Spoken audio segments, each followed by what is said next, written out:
அர்க்காணி, அப்பா, உங்க வாயால என் பேரை கேட்டு எத்தனை வருஷம் ஆச்சு? உன்கிட்ட ஒரு விஷயம் சொல்லணும்னு அண்ணாடு நினைக்கிறது. சொல்லுங்க. அது எப்படி ஆரம்பிச்சு எப்படி முடிக்கிறதுன்னு தான். புருஷ பொண்டாட்டிக்குள்ள என்னங்க? அது சரி, இனிமே ஒளிமறைவு என்ன, உடைச்சு சொல்லிடுறேன். சும்மா சொல்லக்கூடாது. ரேகா ஒரு பெரிய சைக்காலஜிஸ்ட். இங்க வர்றதுக்கு ஐடியா கொடுத்தது அவதான். ஏதோ மாநாட்டுக்கு போறதா இல்ல?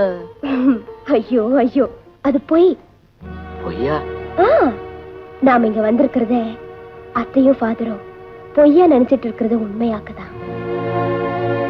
அர்க்காணி, அது சரி, நீங்க என்னமோ சொல்லணும்னீங்களே, அத முதல்ல சொல்லுங்க. சொல்றேன். நாம கண்ணால முச்ச நாள் இருந்து ஒரு வாட்டி கூட நான் உன்னை தொடலையே. ஏன் தெரியுமா? காம்ப்ளெக்ஸ். தமிழ்ல சொல்லல, கூச்சம். நான் படிச்சவ, பெரிய உத்தியோகம் பாக்குறவங்கிற தயக்கம். அதான் இல்ல. பின்ன? வைராக்கியம். வைராக்கியமா? ஆமா, என்ற அர்க்காணிக்கு புத்தி தெளிகிற வரைக்கும் அவளை தொடக்கூடாதுங்கிற வைராக்கியம். நமக்கு நடந்ததே ஒரு கண்ணாலம், ஆயுசுக்கு சரிப்பட்டு வராது. இப்படி யாருமே இல்லாத இடத்துல வேணும்னா நான் உனக்கு புருஷன் மாதிரி இருக்கலாம். ஆனா நீ நிரந்தரமா இருக்கிற இடத்துல அந்த புருஷனுக்குள்ள அந்தஸ்து எனக்கு இருக்காது.